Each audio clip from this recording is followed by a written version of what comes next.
Dear students, welcome back.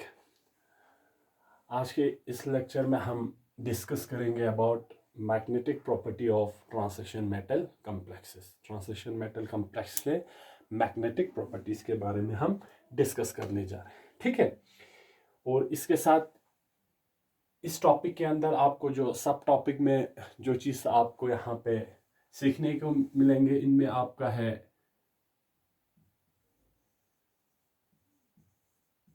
Magnetic movement,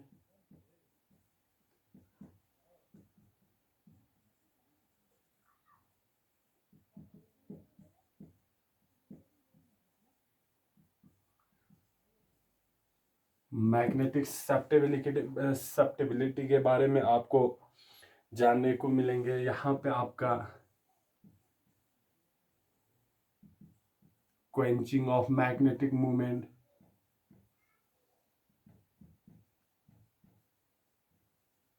ठीक है। Spin orbit coupling के बारे में,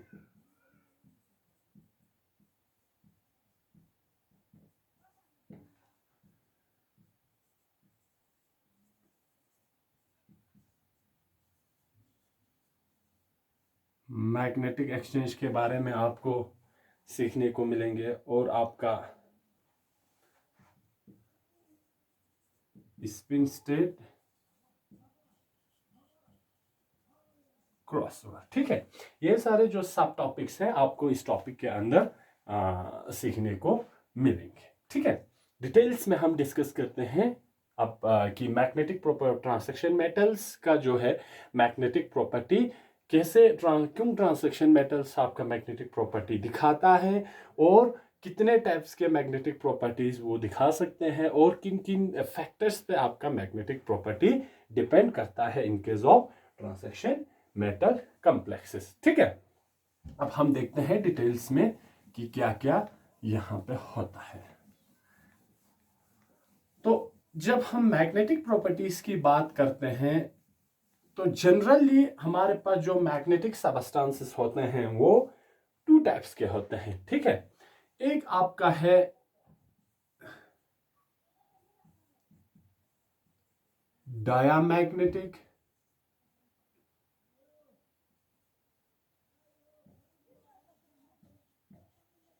सबस्टेंसेस, दूसरा आपका है पैरा मैग्नेटिक सबस्टेंस, जो कि आपने अपने पिछले क्लासरूम में पढ़ा होगा कि डायमैग्नेटिक क्या होता है, पैरामैग्नेटिक सबस्टेंसेस क्या होता है, ठीक है।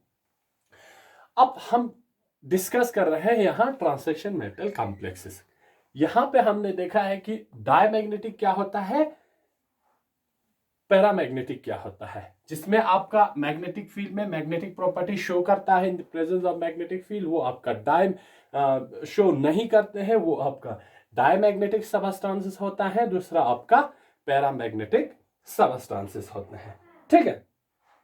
तो डायमैग्नेटिक सबस्टेंसेस में क्या होता है कि वो इन the presence of magnetic field, external magnetic field, आपका वो मैग्नेटिक प्रॉपर्टी शो नहीं करते हैं, ठीक है। तो आपके पास फॉर एग्जांपल कोई एक सबस्टेंसेस है, ठीक है, डायमैग्नेटिक सबस्टेंसेस है। पहले हम इसको एक्सप्लेन करते हैं डायमैग्नेटिक सबस्टेंसेस होता क्या है। तो आपके पास एक सबस्टेंस है, कोई भी सबस्टेंस है डायमैग्नेटिक सबस्टेंसेस, तो वो इन the presence of external magnetic field में वो मैग्नेटिक प्रॉपर्टी शो क्यों नहीं करते हैं, अब हम वो एक्सप्लेन करते हैं। तो होता क्या है, जब आप इस सबस्टेंस पे आप क्या करेंगे, मैग्नेटिक फील्ड अप्लाई करते हैं, इस तरह मैग्नेटिक फील्ड अप्लाई करते हैं, एक्सटर्नल मैग्नेटिक फील्ड उस सबस्टेंस पे। तो होता क्या है, in the presence of external magnetic field, ये जो सबस्टेंस है इसके अंदर जो इलेक्ट्रॉन है, ठीक है, तो वो क्या करता है, इसमें इंड्यूस करता है अपना एक अलग मैग्नेटिक फील्ड, ठीक है, अपना एक अलग मैग्नेटिक फील्ड, जो कि इस सबस्टेंसेस के अंदर जो इलेक्ट्रॉन है उनकी सर्कुलेशन की वजह से इसमें अपना एक मैग्नेटिक फील्ड क्या होता है, इंड्यूस होता है, ठीक है।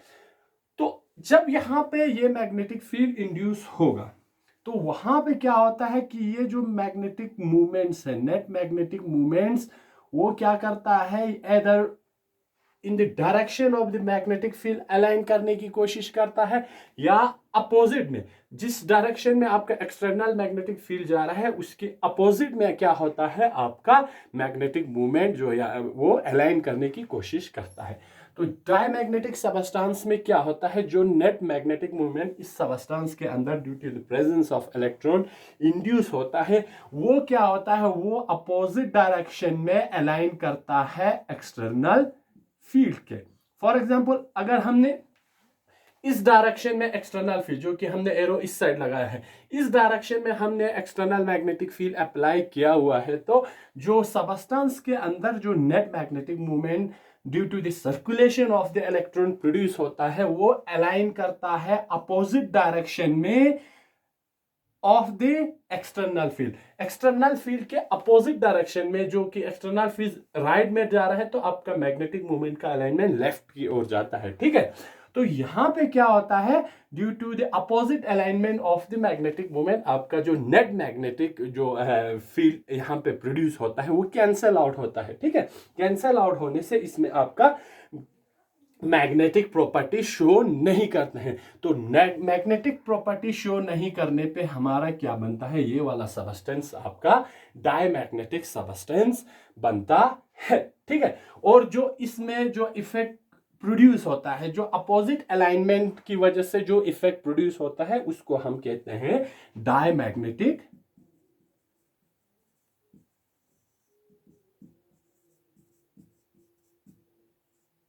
डायमैग्नेटिक इफेक्ट कहते हैं, जो कि इस सैंपल के, जो इस सबस्टेंस के अंदर जो इफेक्ट प्रोड्यूस होता है, उसको डायमैग्नेटिक इफेक्ट कहते हैं। तो इस डायमैग्नेटिक इफेक्ट की वजह से ओवरऑल ये वाला जो सबस्टेंस है वो मैग्नेटिक प्रॉपर्टी शो नहीं कर पाते हैं, तो इसीलिए ऐसे सबस्टेंस को हम क्या कहते हैं, डायमैग्नेटिक सबस्टेंस कहते हैं। अब ये जो डायमैग्नेटिक सबस्टेंस अराइज किसकी वजह से होता है, किस कारण इस सबस्टेंस में आपका डायमैग्नेटिक इफेक्ट प्रोड्यूस होता है। डायमैग्नेटिक इफेक्ट प्रोड्यूस होता है ड्यू टू पेयर्ड इलेक्ट्रॉन्स, कि इस सबस्टेंस में जो भी जितने भी इलेक्ट्रॉन्स है वो सब क्या है, पेयर्ड फॉर्म में है, ठीक है। अनपेयर्ड इलेक्ट्रॉन इसमें बिल्कुल भी नहीं है। तो ये जो डायमैग्नेटिक इफेक्ट अराइज होता है due to the presence of paired electron, ठीक है। अब यहां पे अगर हम देखें तो कोई भी कंपाउंड होगा उसमें आपको क्या मिलेंगे, अनपेयर्ड इलेक्ट्रॉन भी मिल सकता है, लेकिन जो पेयर्ड इलेक्ट्रॉन है वो सारे सबस्टेंस में क्या होता है, प्रेजेंट होता है। तो जो पैरामैग्नेटिक सबस्टेंसेस है उनमें अनपेयर्ड इलेक्ट्रॉन भी होता है, लेकिन जो पेयर्ड इलेक्ट्रॉन है वो आप किसी भी कंपाउंड्स में देखेंगे आपको नंबर ऑफ पेयर्ड इलेक्ट्रॉन, कुछ नंबर ऑफ पेयर्ड इलेक्ट्रॉन या सारे नंबर ऑफ पेयर्ड इलेक्ट्रॉन उनमें आपको मिल जाएंगे। तो क्योंकि सारे सबस्टेंस में आपका क्या है, पेयर्ड इलेक्ट्रॉन पाया जाता है, तो इस डायमैग्नेटिक इफेक्ट को हम कहते हैं डायमैग्नेटिक इफेक्ट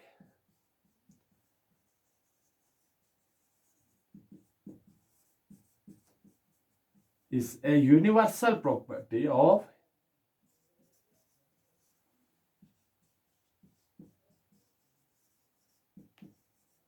मैटर। ये मैटर की क्या है, यूनिवर्सल प्रॉपर्टी है। मींस ये सारे मैटर्स में आपको डायमैग्नेटिक इफेक्ट क्या होगा, आपको मिलेंगे। जब भी आप किसी सबस्टेंस को आप इन the presence of magnetic field के इफेक्ट में डाल देंगे, तो उसमें डायमैग्नेटिक इफेक्ट क्या होगा, एराइज होगा, क्योंकि सारे सबस्टेंस, सारे कंपाउंड्स में आपका जो पेयर्ड इलेक्ट्रॉन्स प्रेजेंट रहते हैं। अब होता क्या है, क्योंकि हमने लिखा यहाँ पे कि जो डायमैग्नेटिक इफेक्ट है वो यूनिवर्सल प्रॉपर्टी ऑफ मैटर है, वो सारे मैटर्स में प्रेजेंट होता है। अब होता क्या है, अब अगर किसी सबस्टेंस में आपके पास सिर्फ पेयर्ड इलेक्ट्रॉन ही है, अनपेयर्ड इलेक्ट्रॉन्स नहीं है, ठीक है। अगर किसी सबस्टेंस में if A substance has only, सिर्फ पेयर्ड इलेक्ट्रॉन होगा,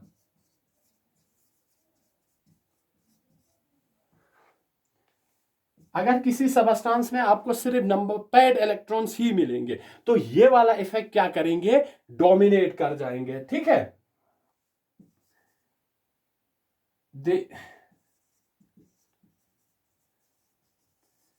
diamagnetic effect will dominate in such a substance. ऐसे सबस्टांस में क्या होंगे, आपका डायमैग्नेटिक इफेक्ट डोमिनेट होंगे. जब आपका डायमैग्नेटिक इफेक्ट डोमिनेट होंगे तो ऐसे सबस्टांस को हम क्या कहते हैं, हम क्लासिफाई करते हैं is a diamagnetic substances. Therefore such a substance or sample is classified as diamagnetic substances. ऐसे सिंपल को हम या ऐसे सबस्टेंस को हम क्या कहते हैं, डायमैग्नेटिक सबस्टेंस कहते हैं. और ऐसे सबस्टेंस को जब हम मैग्नेटिक फील्ड में हम इंसर्ट करते हैं तो वो क्या करता है, if such A substance is inserted into a magnetic lens, it will repel by magnetic forces. इससे सबस्टेंस को मैग्नेटिक फोर्स क्या करेंगे, रिपेल करेंगे. मतलब क्या है, मतलब अब ये आपके पास क्या है, मैग्नेटिक लाइंस है. ठीक है, ऐसे आपका मैग्नेटिक फील्ड की वजह से मैग्नेटिक लाइंस क्या होगा, प्रोड्यूस होंगे. ठीक है, जब आप ऐसे डायमैग्नेटिक सबस्टेंस को इस मैग्नेटिक फील्ड के अंदर इंसर्ट करेंगे, ठीक है, आप इस मैग्नेटिक फील्ड के अंदर इस सबस्टेंस को डाल देंगे तो आपका इफेक्ट क्या रहेंगे, तो आपका इफेक्ट ऐसा रहेंगे कि ये वाला मैग्नेटिक लाइंस इस सबस्टेंस को क्या करेंगे, रिपेल करेंगे. तो आपका मैग्नेटिक लाइंस इस तरह दूर चला जाएगा. ठीक है, सबस्टेंस के अंदर से पास नहीं होगा. तो इसको हम कहते हैं रिपेल करना. ठीक है, क्योंकि पहले मैग्नेटिक लाइंस इस तरह स्ट्रेट लाइन में था, जब आपने ऐसे डायमैग्नेटिक सबस्टेंस को ऐसे मैग्नेटिक फील्ड के अंदर डाल दिया तो due to the diamagnetic property of these substances it gets repelled by the magnetic lens. तो मैग्नेटिक लेंस क्या करता है, डायमैग्नेटिक सबस्टेंस को रिपेल करता है, या जो डायमैग्नेटिक सबस्टेंस को मैग्नेटिक फील्ड क्या करता है, रिपेल करता है. ठीक है, तो ये है पहला आपका डायमैग्नेटिक सबस्टेंस क्या होता है, कैसे आपकी डायमैग्नेटिक सबस्टेंस में डायमैग्नेटिक प्रॉपर्टी अराइज होता है. ठीक है, जनरल हम अभी डायमैग्नेटिक सबस्टेंस की बात करते हैं. ठीक है, दूसरा हमारा है पैरामैग्नेटिक सबस्टेंसेस. अब पैरामैग्नेटिक सबस्टेंस में क्या होगा, क्योंकि हमने यहां डायमैग्नेटिक इफेक्ट हमने कहा कि डायमैग्नेटिक इफेक्ट अराइज होता है due to the presence of paired electron. अब पैरामैग्नेटिक सबस्टेंस या पैरामैग्नेटिक इफेक्ट अराइज कब होगा, पैरामैग्नेटिक इफेक्ट अराइज तब होंगे जब आपके सबस्टेंस में या आपके सैंपल में अनपेड इलेक्ट्रॉन्स प्रेजेंट होंगे. ठीक है, तो यहां हम लिख सकते हैं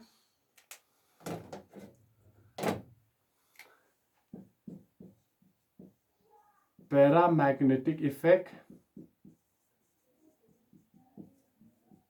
arises due to the presence of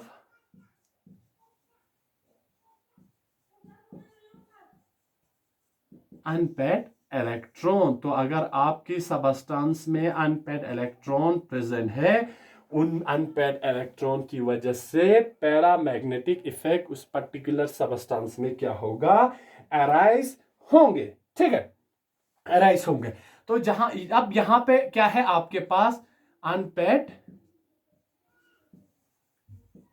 electrons present है. अनपेड इलेक्ट्रॉन्स प्रेजेंट होने की वजह से इन जो अनपेड इलेक्ट्रॉन्स की दो कंट्रीब्यूशन रहता है मैग्नेटिक मूवमेंट पे. एक आपका है स्पिन मोशन, दूसरा आपका रहता है ऑर्बिटल मोशन. जो अनपेड इलेक्ट्रॉन के स्पिन मोशन भी आपकी मैग्नेटिक मूवमेंट को कंट्रीब्यूट करता है या मैग्नेटिक प्रॉपर्टी में कंट्रीब्यूट करता है, और इसके साथ आपका ऑर्बिटल मोशन भी आपका क्या करता है, मैग्नेटिक मूवमेंट में कंट्रीब्यूशन देता है। अब यहां पे क्या होता है, जब आप इस सबस्टेंस को, पैरामैग्नेटिक सबस्टेंस को मैग्नेटिक फील्ड के अंदर डाल देते हैं, ये आपका मैग्नेटिक फील्ड है। जब आप ऐसे पैरामैग्नेटिक सबस्टेंस को मैग्नेटिक फील्ड के अंदर इंसर्ट करते हैं तो यहां क्या करता है, यहां जो मैग्नेटिक मूवमेंट है वो कोशिश करता है अलाइन होने की इन the direction of magnetic field या मैग्नेटिक लाइन। जिस डायरेक्शन में आपका magnetic field, magnetic force direct कर रहा है, उसी डायरेक्शन में आपका मैग्नेटिक मूवमेंट इस सबस्टेंस के अंदर, जो कि due to the circulation of the electron produce हुआ है इस सैंपल के अंदर, और यहां से जो मैग्नेटिक मूवमेंट या मैग्नेटिक डायपोल्स अराइज हुआ है, वो कोशिश करता है कि वो उसी मैग्नेटिक फील्ड के डायरेक्शन में अलाइन हो। तो पैरामैग्नेटिक सबस्टेंस में क्या होता है, आपके मैग्नेटिक मूवमेंट की alignment direction in magnetic field की डायरेक्शन में अलाइन होता है। तो ये क्या कर देता है, जब ये मैग्नेटिक फील्ड की डायरेक्शन में अलाइन होता है तो ये आप इस मैग्नेटिक फील्ड को रीइंफोर्स करता है, इसमें और भी मैग्नेटिक प्रॉपर्टी क्या हो जाता है, बढ़ जाता है। तो इस इफेक्ट को हम कहते हैं पैरामैग्नेटिक इफेक्ट। पैरामैग्नेटिक इफेक्ट किसकी वजह से अराइज हुआ, due to the alignment of the magnetic movement in the direction of the magnetic field, applied magnetic field. आपने जो अप्लाइड मैग्नेटिक फील्ड बाहर से, एक्सटर्नल फील्ड से लगाया है, उसकी डायरेक्शन में आपका जो सैंपल के अंदर मैग्नेटिक फील्ड इंड्यूस हुआ है वो अलाइन करता है बाहर वाले एक्सटर्नल मैग्नेटिक फील्ड के डायरेक्शन में। अब क्योंकि हमें पता है कि जो पैरामैग्नेटिक इफेक्ट क्या होता है, लार्जर होता है, paramagnetic effect is larger than diamagnetic effect. क्योंकि हमें पता है कि जो पैरामैग्नेटिक इफेक्ट है वो लार्जर होता है, वो स्ट्रॉन्गर होता है देन डायमैग्नेटिक इफेक्ट। अब क्या होगा ऐसे सैंपल्स में, क्योंकि हमने कहा कि जो डायमैग्नेटिक इफेक्ट है वो यूनिवर्सल प्रॉपर्टी है, वो सारे सैंपल्स में या सारे सबस्टेंस में प्रेजेंट होता है। तो ये क्योंकि लार्जर होता है तो it dominates the any repulsion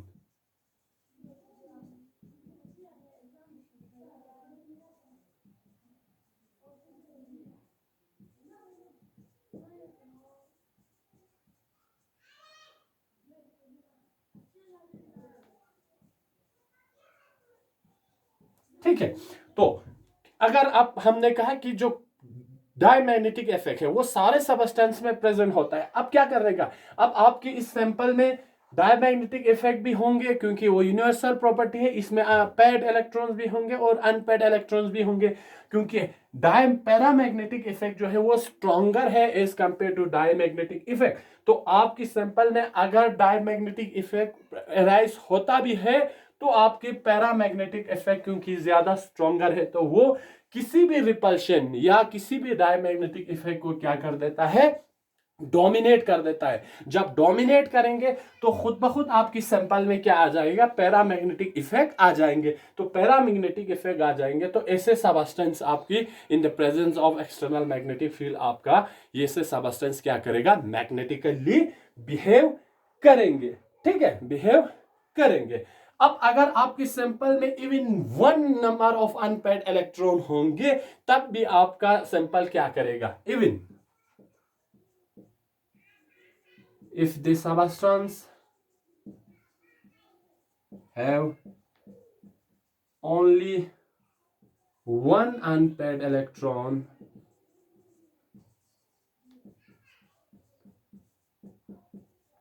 it will show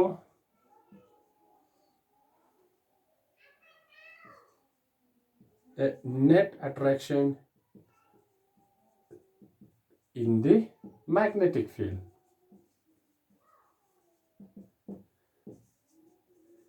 आपकी सबस्टेंस में अगर सिर्फ एक अनपेड इलेक्ट्रॉन भी होंगे तब भी वो क्या करेगा, मैग्नेटिक फील्ड में नेट अट्रैक्शन दिखाएंगे। नेट अट्रैक्शन का मतलब क्या है कि जब आप ये आपका मैग्नेटिक लाइंस है या मैग्नेटिक फोर्सेस है, ठीक है, जब आप इसमें आपका पैरामैग्नेटिक सबस्टेंस इस तरह इंसर्ट कर देते हैं, तो यहां पे क्या होता है, जिस तरह आपका डायमैग्नेटिक सबस्टेंस में ये वाला सबस्टेंस मैग्नेटिक लाइंस को रिपेल किया था, यहां पे ये क्या करेंगे, अट्रैक्ट करेंगे। इस तरह मैग्नेटिक लाइंस को क्या करेंगे, अंदर की ओर खींच के लाएंगे।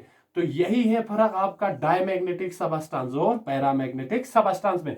डायमैग्नेटिक सबस्टेंस क्या करता है, मैग्नेटिक फील्ड को रिपेल करता है। पैरामैग्नेटिक सबस्टेंस आपका क्या करता है, मैग्नेटिक फील्ड को क्या करता है, अट्रैक्ट करता है। Attracted by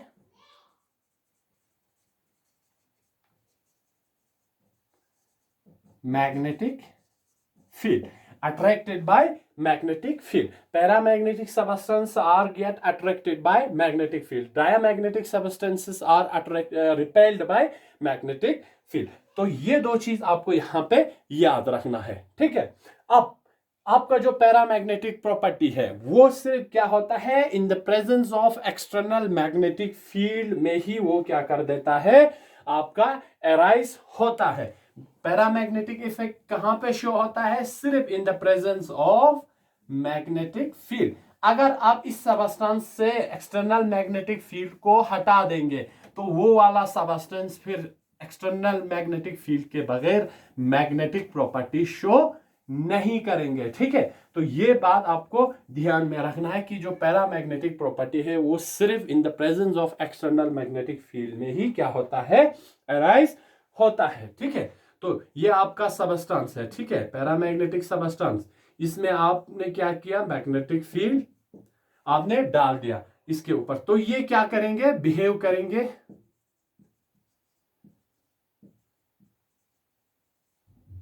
behave as magnet. अब क्या करेंगे, दूसरे केस में हम इसको क्या करेंगे, रिमूव मैग्नेटिक फील्ड। अब मैग्नेटिक फील्ड को रिमूव करेंगे इस पैरामैग्नेटिक सबस्टेंस से। अब ये क्या करेगा, अब जब मैग्नेटिक फील्ड ही नहीं है तो ये क्या करेंगे, नॉट बिहेव एज मैग्नेट। ये मैग्नेट की तरह काम करना क्या कर देगा, स्टॉप कर देगा। ये मैग्नेट की तरह काम करना स्टॉप कर देगा। अब यहां पे जब मैग्नेटिक फील्ड हमने लगाया था तो मैग्नेटिक मूवमेंट की डायरेक्शन क्या था, अलाइन हुआ था इन the direction of magnetic field. Magnetic field अगर इस डायरेक्शन में है तो सारे मैग्नेटिक मूवमेंट उसी डायरेक्शन में क्या होगा, अलाइन होगा। अब यहां पे आपका मैग्नेटिक फील्ड अब हमने हटा दिया है तो यहां मैग्नेटिक मूवमेंट की अलाइनमेंट क्या होगा, रैंडम होगा। इसी तरह कोई इधर डायरेक्ट करके होंगे, कोई इधर डायरेक्ट, कोई इधर डायरेक्ट करके होंगे। तो यहां पे क्योंकि आपका मैग्नेटिक मूवमेंट की आप अलाइनमेंट रैंडम है, तो ये वाला in the absence of magnetic external magnetic field, this paramagnetic substance will not behave as a magnet. आपका पैरामैग्नेटिक जो प्रॉपर्टी है वो सिर्फ शो होता है in the presence of external magnetic field, ठीक है। अब यहां पे होता है क्या है, यहां पे दो चीज होता है कि जब आप एक्सटर्नल फील्ड लगाते हैं, ठीक है, या यहां पे मैग्नेटिक फील्ड को हटा देते हैं, तो यहां पे जो इसका जो थर्मल मोशन है, ठीक है, इन दोनों के बीच में कंपटीशन हो जाता है, ठीक है। मैग्नेटिक फील्ड क्या करेगा, मैग्नेटिक फील्ड आपको आपका जो मैग्नेटिक लेंस को tend to align the magnetic movement. Magnetic field आपका मैग्नेटिक मूवमेंट को अलाइन करने की कोशिश करेंगे, और जो इस सबस्टेंस के अंदर जो थर्मल मोशन होता है, ठीक है,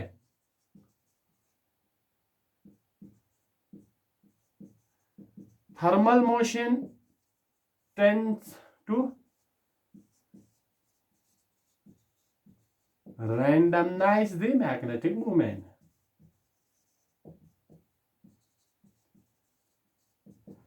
आपकी सबस्टेंस में दो चीज होंगे, इन the presence of magnetic field आपका मैग्नेटिक जो फील्ड है वो मैग्नेटिक मूवमेंट को इस तरह अलाइन करने की कोशिश करेंगे, लेकिन जो इस सबस्टेंस के अंदर जो थर्मल मोशन है वो जो आपके इस मैग्नेटिक मूवमेंट्स या मैग्नेटिक डायपोल्स को इस तरह रैंडमनाइज करने की कोशिश करेंगे, ठीक है। अब क्या होगा, अब जब आप इस सबस्टेंस का टेम्परेचर इंक्रीज करेंगे, स्लोली स्लोली आपका टेम्परेचर क्या होगा, इंक्रीज करेंगे, तो जैसे जैसे आप टेम्परेचर इंक्रीज करेंगे, आपका जो पैरामैग्नेटिक इफेक्ट का मैग्नीट्यूड है, असर है, वो डिक्रीज होता जाएगा। ठीक है, तो ये आपको ध्यान रखना है कि अगर आपको क्वेश्चन है कि टेम्परेचर का इफेक्ट क्या रहेगा मैग्नेटिक पैरामैग्नेटिक इफेक्ट पे या magnetic property of a substance पे, तो with rise in the temperature there is a decrease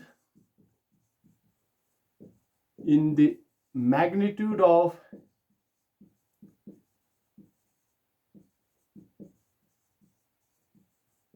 paramagnetic effect।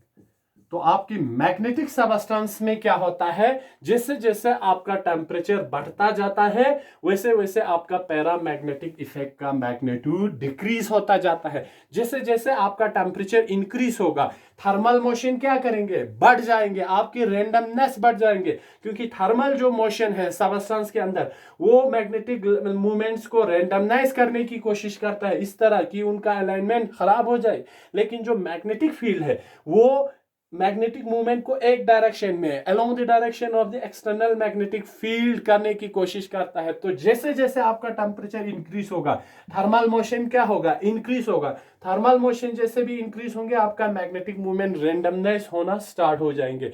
तो जैसे जैसे रेंडमनेस होता जाएगा उतना आपका पैरामैग्नेटिक इफेक्ट का मैग्नीट्यूड भी, असर भी क्या होता जाएगा, कम होता जाएगा। ठीक है, तो यह है आपका पैरामैग्नेटिक सबस्टेंस में कैसे मैग्नेटिक प्रॉपर्टी अराइज होता है और किस वजह से वहां पे कौन सी फोर्स होता है कि जो मैग्नेटिक प्रॉपर्टी या मैग्नेटिक इफेक्ट को रीइंफोर्स करता है, कौन सा प्रॉपर्टी है कि जो मैग्नेटिक फोर्स को डिक्रीज करता है, वो सब हमने यहां पे डिस्कस किए हैं। अब आगे देखते हैं आगे देखते हैं कि हम कैसे आपका मैग्नेटिक प्रॉपर्टी या मैग्नेटिक ससेप्टिबिलिटी कैसे यहां से आपको डिटरमाइन करना है। अब यहां पे एक चीज आपको और भी याद रखना है कि ट्रांजिशन मेटल्स में अब आपका मैग्नेटिक प्रॉपर्टी डिस्कस करने से पहले कि कौन कौन सा फैक्टर आपका जो ट्रांजिशन मेटल की मैग्नेटिक प्रॉपर्टी पे इफेक्ट करता है। इसमें आपका ऑक्सीडेशन स्टेट है। ठीक है, ऑक्सीडेशन स्टेट पे डिपेंड करता है आपकी magnetic property of transition metal. इसीलिए आपका मैग्नेटिक प्रॉपर्टी बहुत क्या होता है, वेरी होता रहता है। यहां पे आपका इलेक्ट्रॉनिक कॉन्फ़िगरेशन है,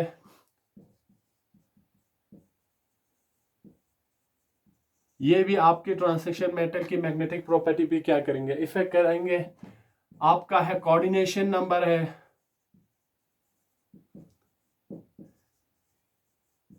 आपकी कोऑर्डिनेशन नंबर कितना है सेंट्रल मेटल आयन की। ये कुछ फैक्टर्स है जो आपकी ट्रांजिशन मेटल कॉम्प्लेक्स में क्या करता है, मैग्नेटिक प्रॉपर्टी पे इफेक्ट करता है। और आ जाइए, और एक बात जो इंपॉर्टेंट बात है कि ट्रांजिशन मेटल्स मैग्नेटिक प्रॉपर्टी क्यों शो करता है, क्योंकि इनमें आपका क्या होता है, due to presence of unpaired electron. ये आपको याद रखना है, अनपेड इलेक्ट्रॉन किस ऑर्बिटल में होता है, इन डी ऑर्बिटल। और अगर हम इनर ट्रांजिशन एलिमेंट्स की बात करें तो एफ ऑर्बिटल। तो due to the presence of unpaired electron in the d orbital of the और f orbitals, transition metal complex usually show magnetic property. ठीक है, तो मैग्नेटिक प्रॉपर्टी से भी आपका कॉम्प्लेक्स का बहुत सारा प्रॉपर्टी या इंफॉर्मेशन आपको मिल जाता है। इससे पहले जो हमने जहां पे हमने इलेक्ट्रॉनिक स्पेक्ट्रोस्कोपी की बात किया था, वहां से भी हमें कॉम्प्लेक्स के आइडेंटिफिकेशन के बारे में कि कौन सा एलिमेंट्स कितना पीक देता है, किस स्टेट में कौन सा कितने नंबर ऑफ पिक्स, जिसको हमने इधर टेनाबे सुगानो डायग्राम या ऑर्गल डायग्राम से हमने पहले देखा है। पिछले लेक्चर्स में हमने ये सब डिस्कस करके आ चुके हैं। ठीक है, तो ये आपको थोड़ा ध्यान में रखना है कि क्योंकि हमने कहा जहां भी number of unpaired electron even एक भी होगा तो आपका पैरामैग्नेटिक इफेक्ट जो है वो डोमिनेट करता है any other repulsion present in that particular substances or diamagnetic effect arises in that particular substance, उसमें आपका पैरामैग्नेटिक क्या करता है, सबको डोमिनेट करता है। ठीक है, तो अब देखते हैं आगे जब आप एक सबस्टेंस को मैग्नेटिक फील्ड के अंदर क्या कर देता है, इंसर्ट कर देता है, ये आपका क्या है, मैग्नेटिक फील्ड है, ठीक है। ये वाला सबस्टांसेस है, कोई भी सबस्टांस हो सकता है, इधर पैरामैग्नेटिक सबस्टांस हो सकता है या डायमैग्नेटिक हो सकता है, ठीक है। पैरा मैग्नेटिक हो सकता है या आपका डायामैग्नेटिक सबस्टांस हो सकता है, ये वाला सबस्टांस। इसको आपने मैग्नेटिक फील्ड में क्या कर दिया, इंसर्ट कर दिया, ठीक है। जब आपने इसको मैग्नेटिक फील्ड में इंसर्ट कर दिया तो इसमें आपका अगर पैरामैग्नेटिक इफेक्ट होगा तो इसमें मैग्नेटिक इफेक्ट ज्यादा होंगे। अगर ये डायमैग्नेटिक सबस्टांस होंगे इसमें जो इंड्यूस्ड आपका मैग्नेटिक फील्ड है, ठीक है। तो इस फील्ड में, इस सबस्टांस में, ठीक है, the field produced in the simple, दो चीज हो सकता है आपका, इस either greater than the applied field or less than the applied field। ये आपका मैग्नेटिक सबस्टांस था कोई, इसको आपने मैग्नेटिक फील्ड में इंसर्ट कर दिया तो यहां दो चीज हो सकता है। अभी हम इसको दो, या पैरामैग्नेटिक सबस्टेंस या डायमैग्नेटिक, कुछ भी हो सकता है, ठीक है। जब आप इस सबस्टेंस को मैग्नेटिक फील्ड के अंदर इंसर्ट कर दिया तो इस सबस्टेंस के अंदर जो फील्ड प्रोड्यूस हुआ है in the presence of magnetic field, वो या तो ग्रेटर हो सकता है अप्लाइड मैग्नेटिक फील्ड से या लेस देन हो सकता है अप्लाइड मैग्नेटिक फील्ड से। अब ग्रेटर कब होगा, ग्रेटर तब होंगे कि इसमें अगर मैग्नेटिक मूवमेंट क्या करेगा, अलाइन करेगा इन the direction of the applied magnetic field. Means आपका ये, अगर आपका पैरामैग्नेटिक सबस्टेंस होगा तो क्या होगा, ग्रेटर होंगे। और अगर आपका यहां पे जो मैग्नेटिक लाइंस अरेज होता है वो अपोजिट डायरेक्शन में होगा तो खुद ब खुद आपका नेट जो मैग्नेटिक फील्ड इंड्यूस हुआ है वो क्या होगा, कम हो जाएंगे। तो लेस कब होगा, जब आपका ये डायामैग्नेटिक सबस्टेंस होंगे तो ये आपका क्या होगा, नेट जो मैग्नेटिक मूवमेंट अराइज होंगे इन द सैंपल वो कम होंगे, ठीक है। ये ध्यान में रखना है। आपकी जब सबस्टेंस को मैग्नेटिक फील्ड के अंदर डाल देते हैं तो दो चीज हो सकता है, या यहां पे जो produce magnetic field inside the sample greater हो सकता है अगर वो पैरामैग्नेटिक सबस्टेंस है, तो लेस देन हो सकता है अगर वो डायमैग्नेटिक सबस्टेंस है, तो ठीक है। तो इन दोनों का डिफरेंस जो आपका अप्लाइड फील्ड और इंड्यूस्ड फील्ड का डिफरेंस को, ठीक है, इस डिफरेंस को द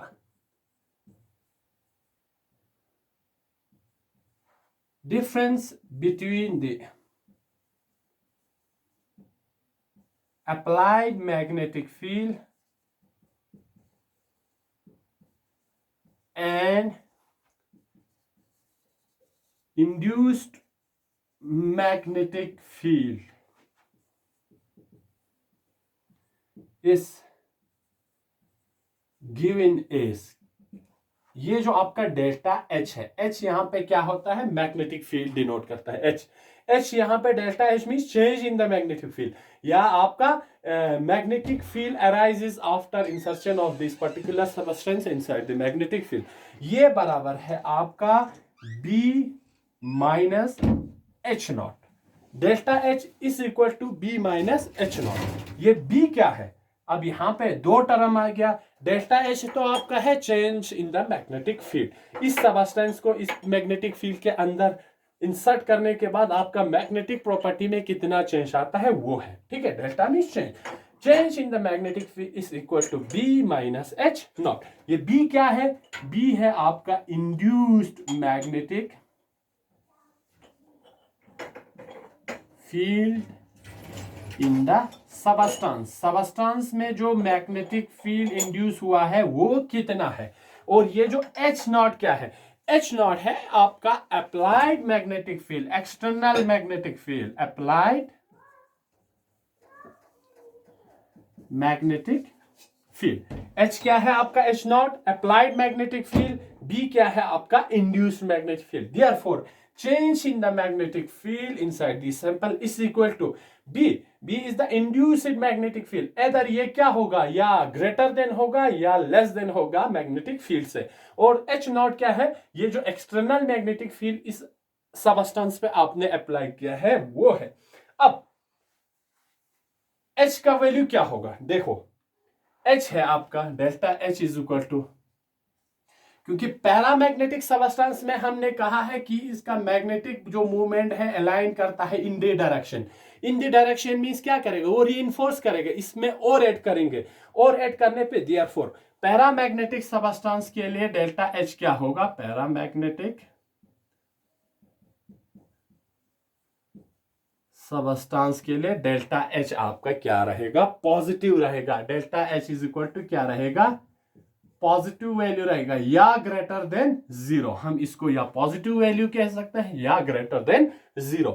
लेकिन डायमैग्नेटिक सबस्टेंस की केस में क्या होगा, डायमैग्नेटिक सबस्टेंस की केस में डेल्टा H क्या होगा, क्योंकि यहां पे क्या होता है, जो मैग्नेटिक मूवमेंट्स की डायरेक्शन, इंड्यूस मैग्नेटिक मूवमेंट की डायरेक्शन अपोजिट होता है in the direction towards in comparison to the direction of the applied magnetic field. अब जो applied magnetic field इस डायरेक्शन में जा रहा है, induced magnetic field इस डायरेक्शन में जा रहा है, तो ये इसको क्या कर देगा, कम कर देगा.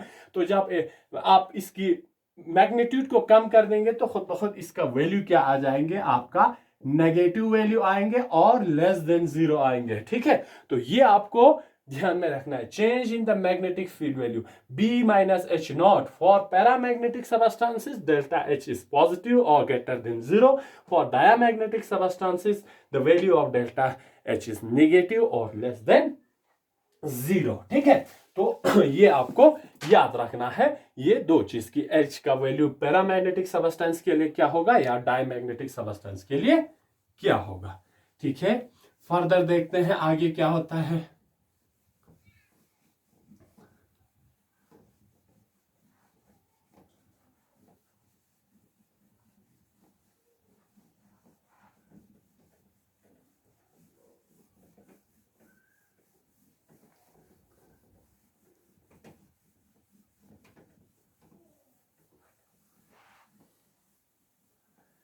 अब ये जो डेल्टा H है, ये डिफरेंस है, difference between the applied and the induced magnetic field. इनको आप दूसरे टर्म में भी आप एक्सप्रेस कर सकते हैं, जिसको आप कह सकते हैं इंटेंसिटी ऑफ मैग्नेटाइजेशन. ठीक है, the difference between the applied and induced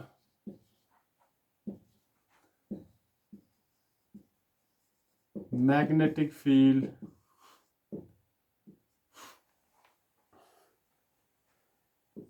in the sample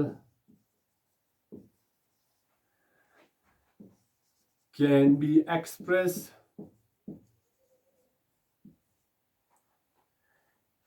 in terms of the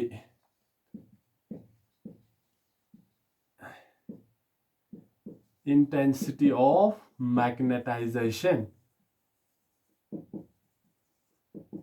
दूसरे टर्म्स में भी आप इस डिफरेंस को आप एक्सप्रेस कर सकते हैं, जिसको हम कहते हैं इंटेंसिटी ऑफ मैग्नेटाइजेशन. यूजुअली इसको हम डिनोट करता है I से. ठीक है, जिस जो कि क्या है, which is the magnetic movement per unit volume, which is the magnetic movement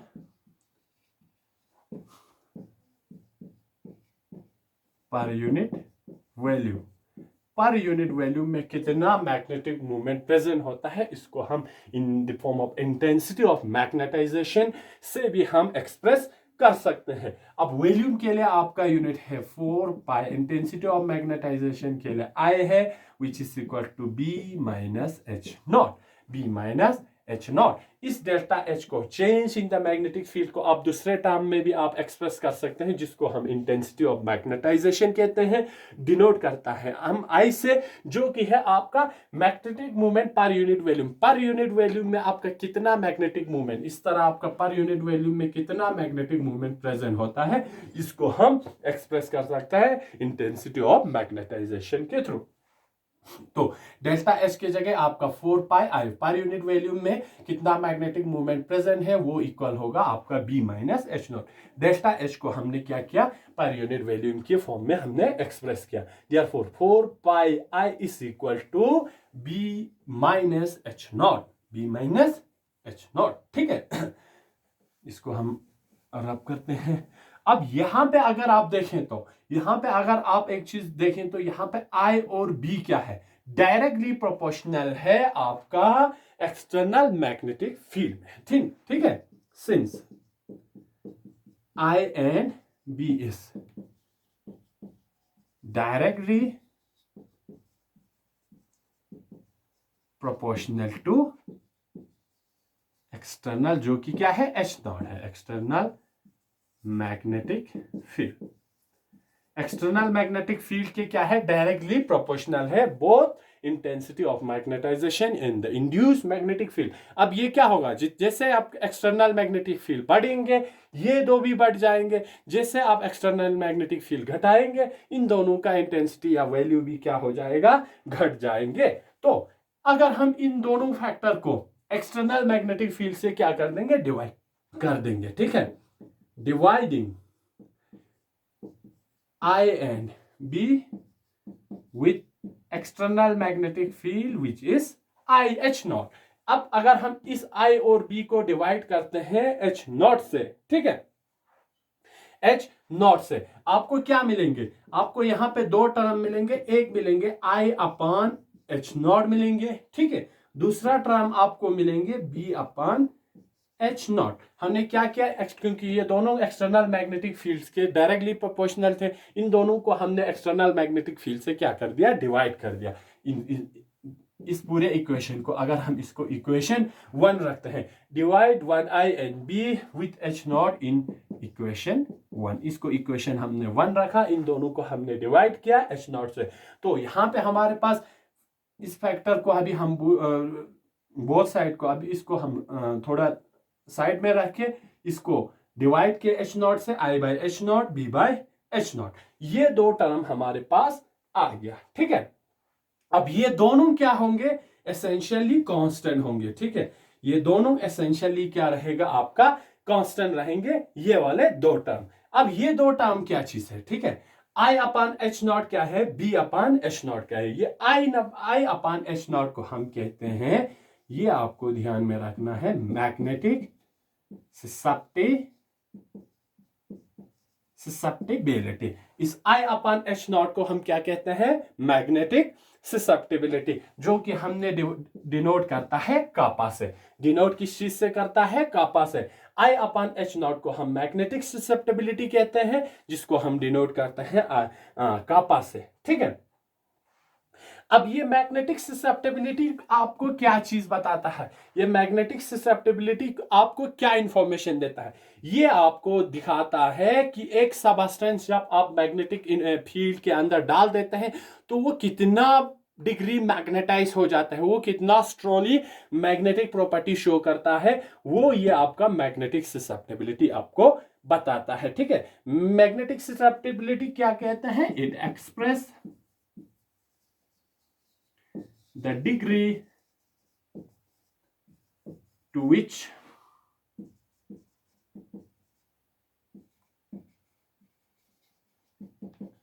material is subject to magnetization। कि एक मटेरियल जब आप मैग्नेटिक फील्ड के अंदर डाल देते हैं तो उसमें कितना मैग्नेटाइजेशन इंड्यूस होता है, वो आपको बताएगा मैग्नेटिक ससेप्टिबिलिटी। मैग्नेटिक ससेप्टिबिलिटी, ठीक है, मैग्नेटिक ससेप्टिबिलिटी।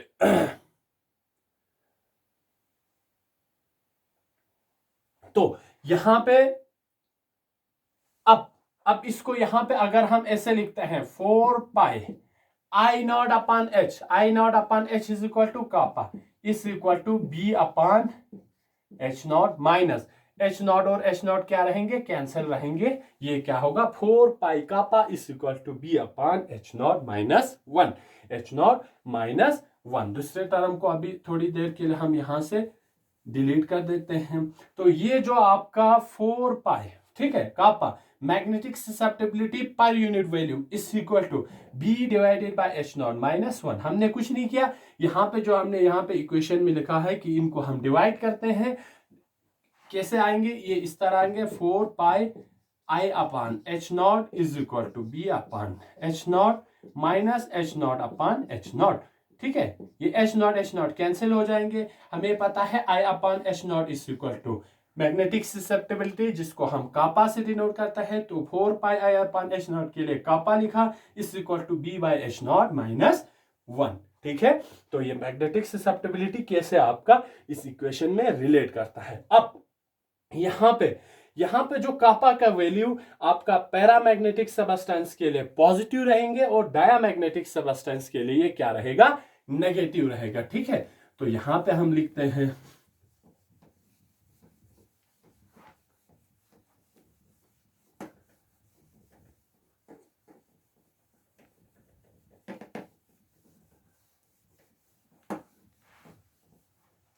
तो जो मैग्नेटिक ससेप्टिबिलिटी कापा का वैल्यू है वो पॉजिटिव रहेगा फॉर किसके लिए, पैरामैग्नेटिक सबस्टेंस के लिए. और ये कापा का वैल्यू मींस मैग्नेटिक ससेप्टिबिलिटी का वैल्यू नेगेटिव रहेंगे फॉर डायामैग्नेटिक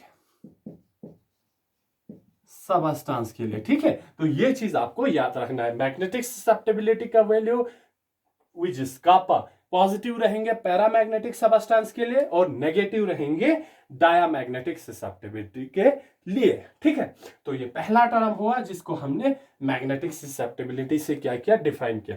मैग्नेटिक ससेप्टिबिलिटी आपको क्या बताता है कि एक मटेरियल, एक सबस्टेंस जब मैग्नेटिक फील्ड के अंदर डाल देते हैं तो वो कितना मैग्नेटाइज हो जाता है, वो कितना स्ट्रांगली मैग्नेटिक प्रॉपर्टी शो करता है, वो आपको मैग्नेटिक ससेप्टिबिलिटी क्या करेगा, बताता है. ठीक है, अब दूसरा टर्म क्या है आपका, वो है आपका B upon H naught. B upon H naught, ये B अपॉन H naught क्या है,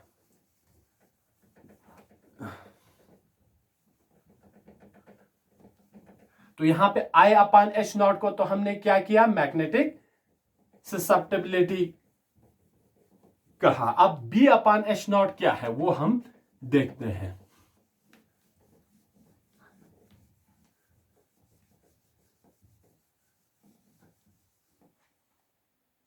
ये जो B अपॉन H naught है, B अपॉन H naught है, इसको हम क्या कहते हैं, इसको हम कहते हैं magnetic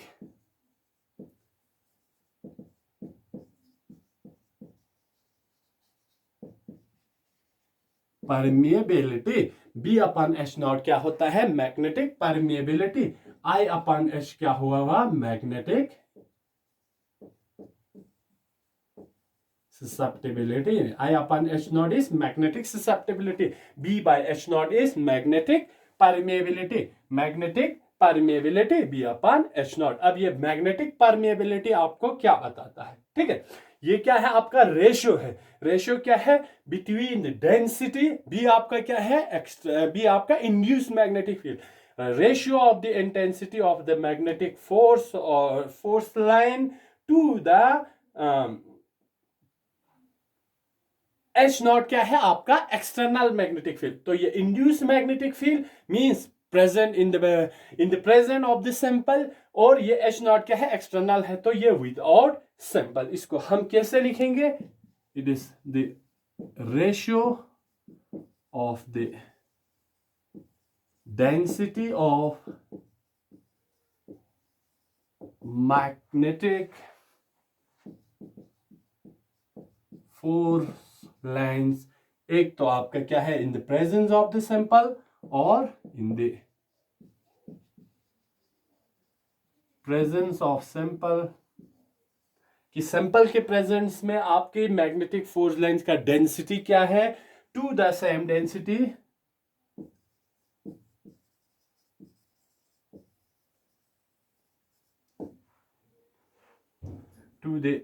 density with no sample.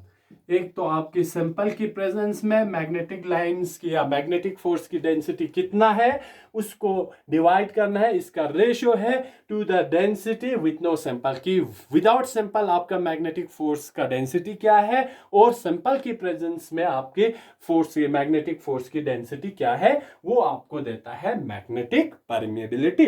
ठीक है, तो ये दो टर्म्स आपको समझ में आए होंगे कि बी अपन एच नॉट क्या है, मैग्नेटिक परमिएबिलिटी है, आई अपन एच क्या है, मैग्नेटिक ससेप्टिबिलिटी है। ठीक है, मैग्नेटिक ससेप्टिबिलिटी को हम डिनोट करते हैं कापा से, और मैग्नेटिक ससेप्टिबिलिटी क्या चीज है, मैग्नेटिक ससेप्टिबिलिटी आपको बताता है कि एक पर्टिकुलर सबस्टेंस जब मैग्नेटिक फील्ड के अंदर डाल देते हैं तो वो कितना मैग्नेटाइज होता है, वो उसकी मैग्नेटाइजेशन का इंटेंसिटी क्या है, वो आपको बताएगा मैग्नेटिक ससेप्टिबिलिटी। ठीक है, तो ये टर्म्स बहुत इंपॉर्टेंट है, इस टर्म्स को आपको क्या करना है, ध्यान में रखना है।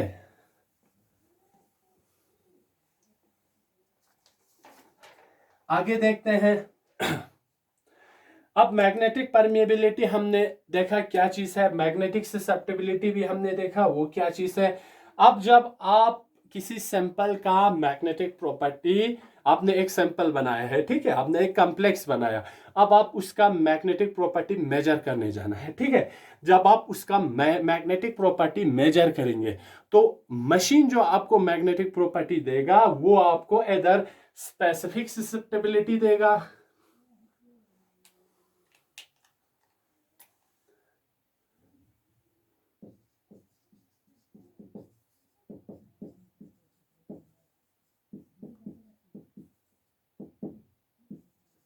ससेप्टिबिलिटी देगा। ठीक है, जब आप किसी कॉम्प्लेक्स का, कंपाउंड्स का मैग्नेटिक प्रॉपर्टी मेजर करने जाएंगे तो मशीन आपको जो ससेप्टिबिलिटी देगा वो आपका स्पेसिफिक ससेप्टिबिलिटी आता है, वो काई से हम क्या करता है, डिनोट करता है। ठीक है, अब ये मैग्नेटिक ससेप्टिबिलिटी क्या चीज है, ये मैग्नेटिक ये स्पेसिफिक ससेप्टिबिलिटी आपका जो वॉल्यूम ससेप्टिबिलिटी है उन दोनों को रिलेट करता है थ्रू डेंसिटी। ठीक है, ये जो स्पेसिफिक डेंसिटी आपका वॉल्यूम ससेप्टिबिलिटी के साथ कैसे रिलेट होता है।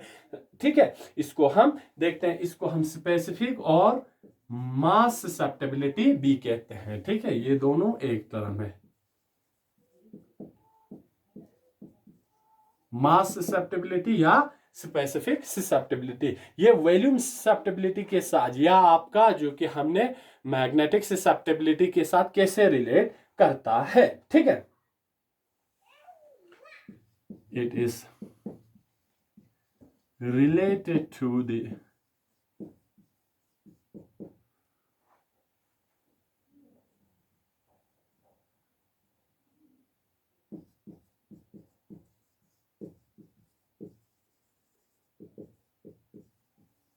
वॉल्यूम ससेप्टिबिलिटी या मैग्नेटिक ससेप्टिबिलिटी। ठीक है, थ्रू डेंसिटी, डेंसिटी के थ्रू ये एक दूसरे के साथ क्या करता है, रिलेट करता है। Therefore chi is equal to आपका magnetic susceptibility kappa divided by, या वॉल्यूम ससेप्टिबिलिटी भी कह सकते हैं। वॉल्यूम ससेप्टिबिलिटी क्यों कहा, क्योंकि हमारा 4 pi I upon H naught is equal to B upon H naught minus 1। यहां पे क्योंकि वॉल्यूम का फैक्टर भी जुड़ा है, इसको आप या मैग्नेटिक ससेप्टिबिलिटी कहते हैं आई अपान एच नॉट को। ठीक है, आई अपान एच नॉट को मैग्नेटिक ससेप्टिबिलिटी कहेंगे। जब पूरे टर्म को लेंगे 4 pi I upon H not को आप क्या लिखेंगे, वॉल्यूम ससेप्टिबिलिटी। Volume susceptibility. ठीक है, ये ध्यान में रखना है। हमने इधर वॉल्यूम ससेप्टिबिलिटी क्यों लिखा, पहले हम मैग्नेटिक ससेप्टिबिलिटी लिखते थे, क्योंकि सिर्फ आई अपान एच नॉट लेंगे तो आपका मैग्नेटिक ससेप्टिबिलिटी है, 4 pi I upon H not आपका क्या बनेगा, वॉल्यूम ससेप्टिबिलिटी, जिसको हम किससे कापा से क्या करता है, डिनोट करता है। ठीक है, तो it is related to the volume susceptibility through density. Chi is equal to specific susceptibility is equal to kappa upon K, kappa upon के। ठीक है, जब अब यहां पे क्या है, अब ये आपका स्पेसिफिक ससेप्टिबिलिटी है, इंस्ट्रूमेंट आपको ये वाला देगा। अगर आपको कापा निकालना है तो इंस्ट्रूमेंट जो भी डाटा देगा उसको उस पर्टिकुलर सबस्टेंस के डेंसिटीज के साथ क्या करना होगा, मल्टीप्लाई करने पे आपका वॉल्यूम ससेप्टिबिलिटी आ जाएंगे। ठीक है, अगर इसको हम बाय मल्टीप्लाइंग स्पेसिफिक और मास susceptibility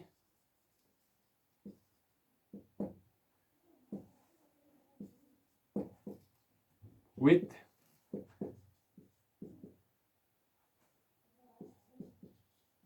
molecular weight of a compound, we get molar susceptibility, molar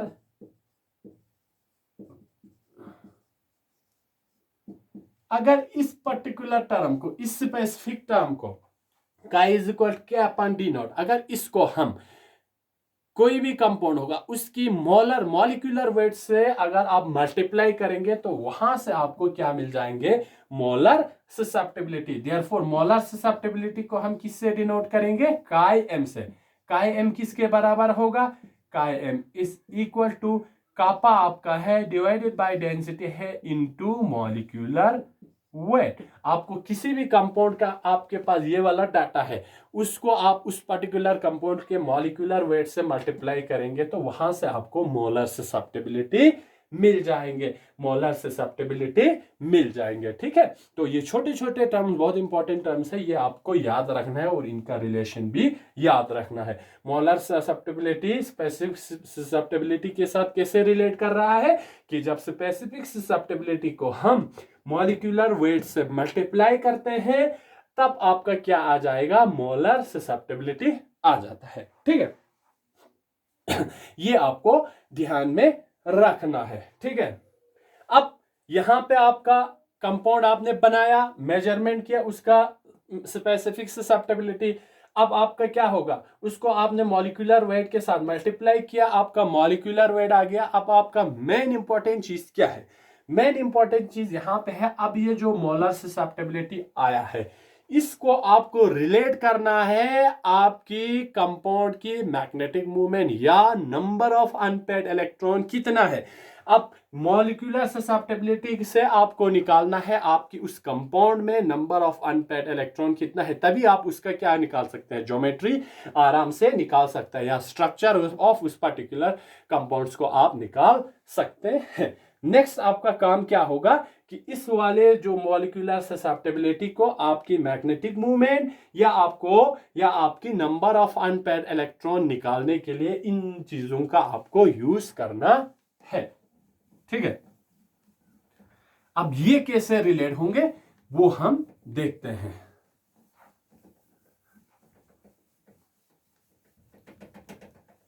ये कैसे एक दूसरे के साथ रिलेट होता है, आपका मैग्नेटिक ससेप्टिबिलिटी और आपका number of unpaired electron. Number of unpaired electrons कहां से मिलेंगे, आपका मैग्नेटिक मूवमेंट से मिल जाएंगे, मैग्नेटिक मूवमेंट से मिल जाएंगे। ठीक है, अब आपका नेक्स्ट स्टेप क्या है,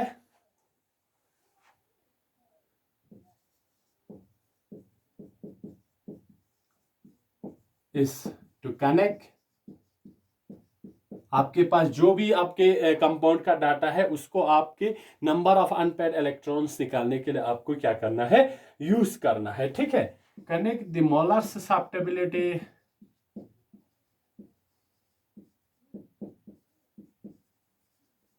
किसके साथ आपका कनेक्ट करना है, individual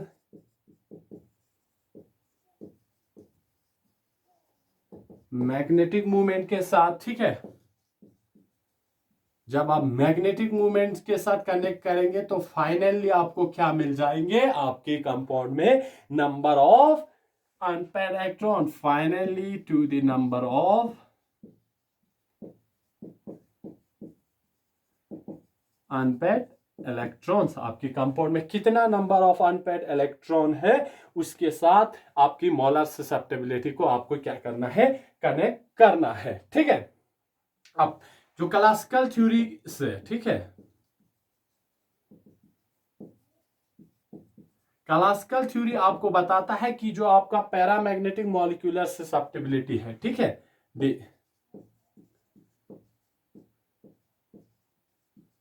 paramagnetic molar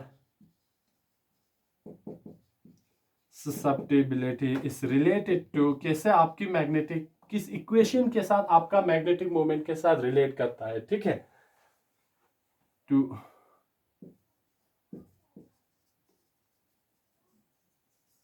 paramagnetic magnetic movement, ठीक है,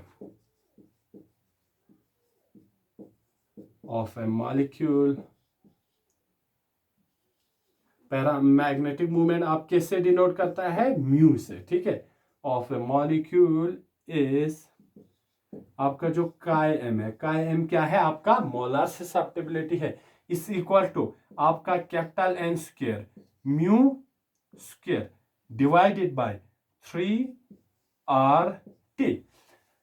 जो आपका मोलर ससेप्टेबिलिटी है वो मैग्नेटिक मूवमेंट के साथ इस इक्वेशन के साथ रिलेट करता है। इक्वेशन 2 लिखता है, molar susceptibility is equal to N square mu square, mu क्या है आपका मैग्नेटिक मूवमेंट है, individual magnetic movement, divided by 3RT। अब यहां पे एन क्या है, एन आपका क्या है, एवोगैड्रो नंबर, जो कि आपका क्या रहता है, कांस्टेंट रहता है। वैल्यू क्या है आपका 6.022 इंटू 10⁻23 पार्टिकल्स पर मोल, ये आपका कांस्टेंट है, एवोगैड्रो नंबर का वैल्यू है। दूसरा आपका यहां है आर, है आर भी क्या है, कांस्टेंट है, जिसको हम क्या कहते हैं, गैस कांस्टेंट कहते हैं, ठीक है। इसका वैल्यू क्या है आपका 8.314 पर मोल पर केल्विन, ये आपका गैस कांस्टेंट का वैल्यू है, ठीक है। टी क्या है यहां पे, टी क्या है आपका एब्सोल्यूट टेम्परेचर, म्यू क्या है आपका मैग्नेटिक मूवमेंट है, ठीक है, मैग्नेटिक मूवमेंट है। ये सब आपको, ये दो कांस्टेंट है, टेम्परेचर आपको जिस टेम्परेचर पे आप आपका जो स्टडी कर रहा है वो टेम्परेचर, और मैग्नेटिक मूवमेंट का आपका वैल्यू आपको निकालना है। काई एम का वैल्यू आपने ऑलरेडी इंस्ट्रूमेंट से निकाल लिया है। अब यहां पे क्या है, ये दो चीज कांस्टेंट है, इसका वैल्यू आपको पता है, n is equal to 6.023 into 10⁻23 particle पर मोल, गैस कांस्टेंट 8.314, ये दोनों आपका कांस्टेंट है। जब आप इसको सॉल्व करेंगे, ठीक है, जब आप इसको सॉल्व करेंगे तो क्या होगा, mu is equal to, mu का वैल्यू निकालेंगे, म्यू इज इक्वल टू क्या होगा, ये ऊपर की ओर आएंगे 3RT काई एम, ये दोनों नीचे जाएंगे, ये दोनों नहीं, म्यू का वैल्यू और इनका क्या हो जाएगा, अंडर रूट हो जाएगा, क्योंकि ये स्क्वायर उस साइड जाएंगे तो अंडर रूट। जब आप इसको सॉल्व करेंगे, क्योंकि ये एवोगैड्रो नंबर का वैल्यू आपको पता है, आर का वैल्यू आपको पता है, 3 ऑलरेडी यहाँ क्या है, नंबर है, जब आप इसको सॉल्व करेंगे तो आपका 2.84, ठीक है, इन 3R और n स्क्वायर को, under root 3R n square को जब आप सॉल्व करेंगे तो ये वैल्यू आएंगे आपके पास अराउंड 2.84 इंटू काई एम का वैल्यू आपको अलग होंगे सारे, और टेम्परेचर भी सबका क्या होगा, अलग होगा 1/2। तो म्यू इज इक्वल टू आपका क्या होगा 2.84 into chi M into T raise power 1/2, या 2.84 under root chi M T, इसको ऐसे भी लिख सकते हैं 2.84 under root chi M T. तो यहां पे काई एम का वैल्यू आपका मेजरमेंट से आ जाएगा, टेम्परेचर जिस टेम्परेचर में आपका मेजरमेंट ले रहा है वो, तो वहां से आपका म्यू का वैल्यू आ जाएंगे, म्यू का वैल्यू जब आ जाएंगे उसको डायरेक्टली हम क्या कर सकते हैं, रिलेट कर सकते हैं आपका मैग्नेटिक मूवमेंट की फॉर्मूले से। मैग्नेटिक मूवमेंट का फॉर्मूला क्या है अब वो हम देखते हैं।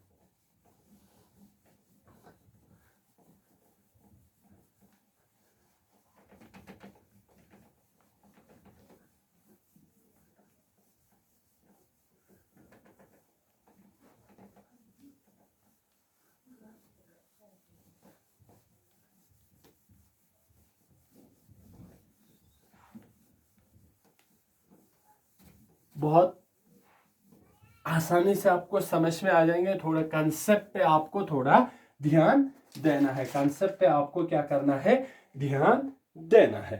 ठीक है, अब मैग्नेटिक मूवमेंट का वैल्यू आपको यहां से पता चल गया, mu is equal to 2.84 under root chi M T. अब इसको नंबर ऑफ अनपेड इलेक्ट्रॉन से हम कैसे जोड़ेंगे वो हम देखते हैं। ठीक है, तो जब हम मैग्नेटिक मूवमेंट की बात करते हैं, ठीक है, जब हम मैग्नेटिक मूवमेंट की बात करते हैं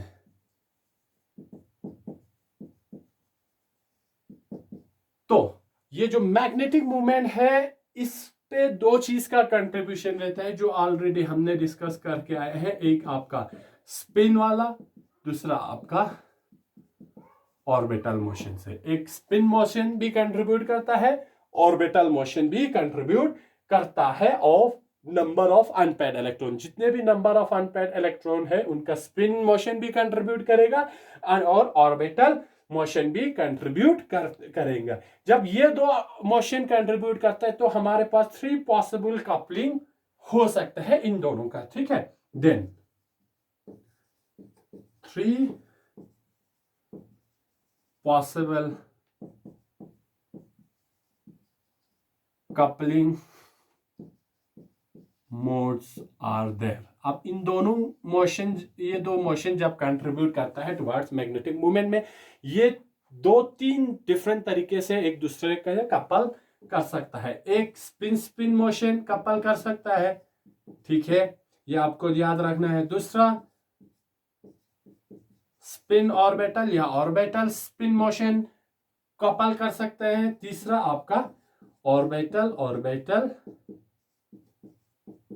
मोशन भी कपल कर सकते हैं। ठीक है, spin spin 3 possible mode of coupling है, या स्पिन स्पिन दोनों दो इलेक्ट्रॉन के स्पिन एक दूसरे के साथ कपल हो सकता है, या इलेक्ट्रॉन के ऑर्बिट और स्पिन आपका कंट्रीब्यूट कर सकता है, या एक इलेक्ट्रॉन और दूसरे इलेक्ट्रॉन के ऑर्बिटल क्या कर सकता है, आपका कपल कर सकता है।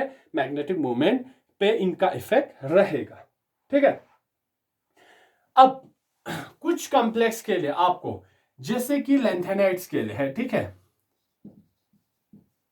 लेंथेनाइड्स का जब आप मैग्नेटिक मूवमेंट निकालेंगे, मैग्नेटिक मूवमेंट निकालने के लिए आपको इन तीनों फैक्टर का कंसिडरेशन बहुत इंपॉर्टेंस है। ठीक है, ऑल द 3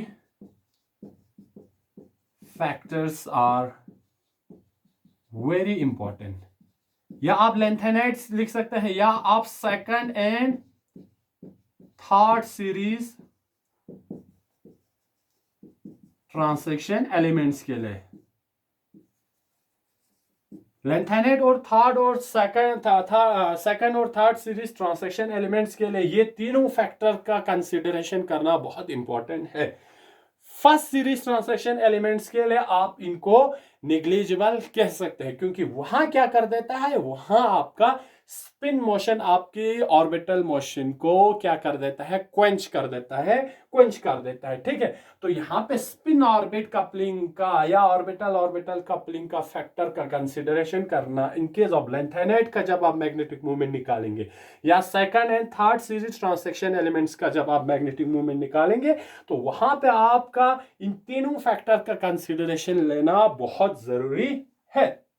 जब आप इन तीनों फैक्टर का कंसिडरेशन लेंगे तो आपका जो थ्योरेटिकल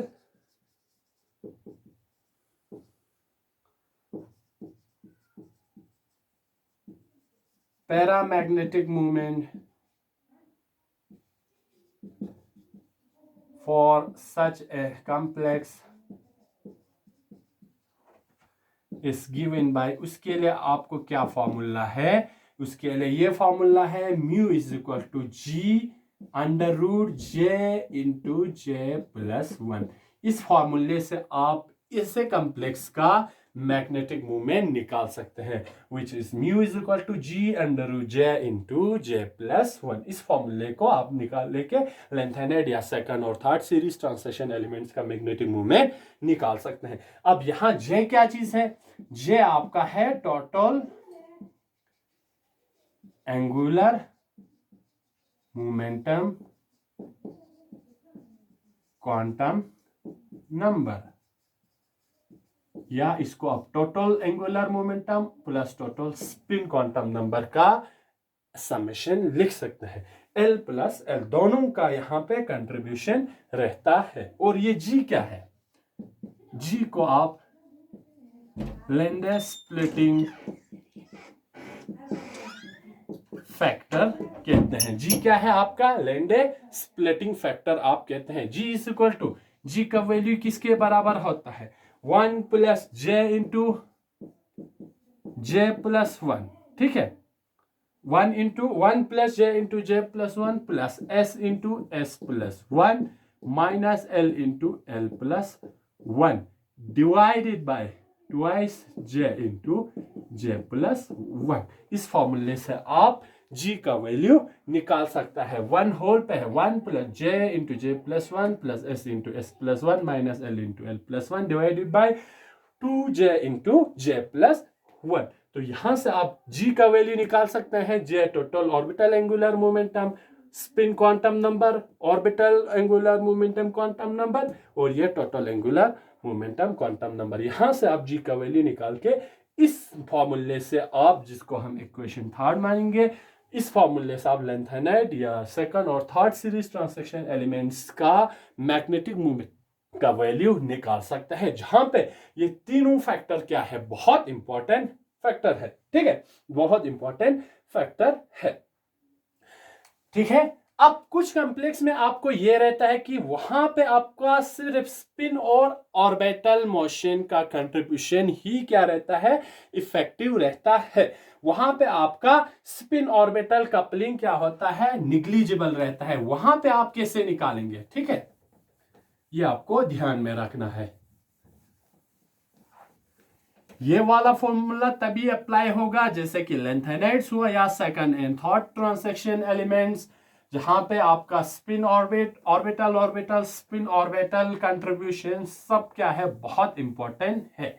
लेकिन कुछ कॉम्प्लेक्स में क्या रहता है, in some complexes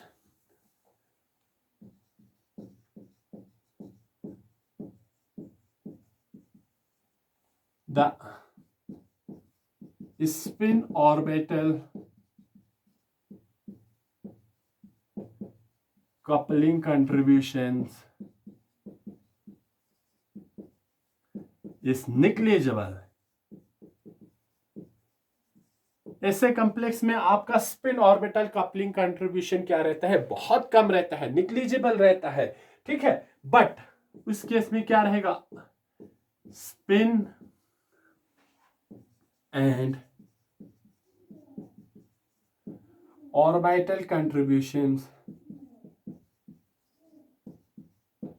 remain significant, बहुत इंपॉर्टेंट रहता है।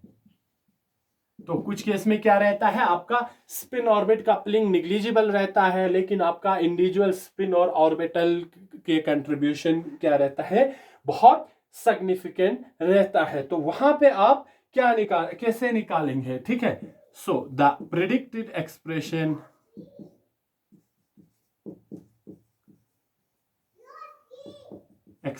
is, ऐसे केस में आपका जो मैग्नेटिक मूवमेंट निकालने के लिए जो फॉर्मूला होगा वो है mu is equal to under root 4s into S plus one. S क्या है आपका, स्पिन क्वांटम नंबर, क्योंकि स्पिन और ऑर्बिटल दोनों रहेगा तो आपका plus L into L plus one, क्योंकि यहां सिर्फ स्पिन है और ऑर्बिटल है। स्पिन ऑर्बिटल जो कि जे से डिनोट करता है वो नहीं है, क्योंकि यहां उसका कंट्रीब्यूशन क्या है, निग्लिजिबल है, बहुत कम है। तो इस केस में आप इस फॉर्मूले से जो कि इक्वेशन 4 लिखते हैं, इक्वेशन 4 से आप उन ऐसे कॉम्प्लेक्स का मैग्नेटिक मोमेंट निकाल सकते हैं। अब और एक केस पे देखिए, जैसे कि हमने कहा first transaction series for complexes of first transaction series, पहले ट्रांसैक्शन एलिमेंट के पहले सीरीज के लिए, ठीक है। वहां पे क्या होता है, द ऑर्बिटल जो कि हम L से डिनोट करते हैं, कंट्रीब्यूशन इज यूजुअली क्वेंचड, वो खत्म कर देता है, क्योंकि उनका जो इफेक्ट रहता है क्या रहता है, बहुत कम रहता है, क्वेंच कर देता है। तो वहां पे मैग्नेटिक मूवमेंट कैसे निकालेंगे? So the magnetic movement is only, उसको हम क्या कहते हैं, spin magnetic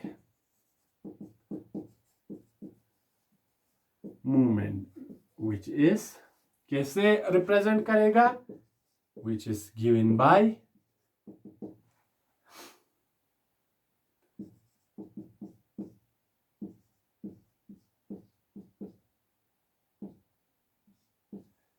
four S into S plus one. सिर्फ स्पिन क्या कर देता है, फर्स्ट ट्रांसैक्शन सीरीज के ओनली स्पिन कंट्रीब्यूशन बहुत सिग्निफिकेंट रहता है। यूजुअली वहां ऑर्बिटल कंट्रीब्यूशन क्वेंच हो जाता है, खत्म हो जाता है। अब यहां पे जो एस है, एस आपका स्पिन क्वांटम नंबर है, जो कि है half of number of unpaired electrons, n/2 के बराबर है। Total spin quantum number which is equal to half of number of unpaired electrons. कितना नंबर ऑफ अनपेड इलेक्ट्रॉन्स है, उनका हाफ है। अब यहाँ s is equal to n/2, यहाँ पे हम s is equal to n/2, 4 into n/2, इस फॉर्मूले में s का वैल्यू हम पुट अप करते हैं n/2 प्लस 1, ठीक है, 2 1 2 2 4, ठीक है, under root 2 into n into n, ये क्रॉस मल्टीप्लाई हो जाएगा, डिवाइड प्लस 2 डिवाइडेड बाई 2। अब 2 और 2 कैंसिल हो जाएंगे, यहां पे फॉर्मूला जो बचेगा under root n into n plus 2। bm unit क्या रहता है, bm, बोर मैग्नेटॉन क्या रहता है, bm, बोर मैग्नेटॉन। n यहां पे क्या है, n is equal to number of unpaired electrons. आपकी कंपाउंड में, आपकी कॉम्प्लेक्स में कितना नंबर ऑफ अनपेड इलेक्ट्रॉन्स है, वो आपको n का वैल्यू बताता है। देयरफॉर अगर आप फर्स्ट ट्रांसैक्शन सीरीज की बात करते हैं, तो वहां n का वैल्यू, म्यू का वैल्यू है, mu is equal to, means magnetic movement is equal to under root n into n plus 2, where n is the number of unpaired electron. अब ये वाला म्यू का वैल्यू जब आप वहां से, जहां पे हमने इस फॉर्मूले से chi m is equal to 2.84 under root chi m t, इस फॉर्मूले से आपका क्या मिलेगा, म्यू का वैल्यू आ जाएंगे, म्यू का वैल्यू आएंगे, तो यहां पे आप इस फॉर्मूले से फिर आप नंबर ऑफ अनपेड इलेक्ट्रॉन्स आपकी कॉम्प्लेक्स में निकाल सकते हैं, ठीक है। तो ये पूरा था आपका कि कैसे आप, अगर जिसमें स्पिन ऑर्बिट कपलिंग या स्पिन स्पिन ऑर्बिटल कंट्रीब्यूशन रहता है, तो किस फॉर्मूले से आप मैग्नेटिक मूवमेंट निकालते हैं। आपका अगर spin orbit coupling contribution negligible है, सिर्फ स्पिन और ऑर्बिटल कंट्रीब्यूशन रहता है, तो इस फॉर्मूले से आप निकाल सकते हैं। अगर आप फर्स्ट ट्रांसैक्शन सीरीज की बात करते हैं, तो इस फॉर्मूले से आप मैग्नेटिक मूवमेंट निकाल सकते हैं। बोर मैग्नेटॉन, ये इसका यूनिट है। बोर मैग्नेटॉन किसके बराबर है, 1 Bohr magneton is equal to EH upon 4 pi m। इसका वैल्यू इसके बराबर है, 1 Bohr magneton is equal to this, ठीक है। तो यहां तक आ गया हम कि आपका मैग्नेटिक मूवमेंट आप कैसे निकाल लेंगे, ठीक है।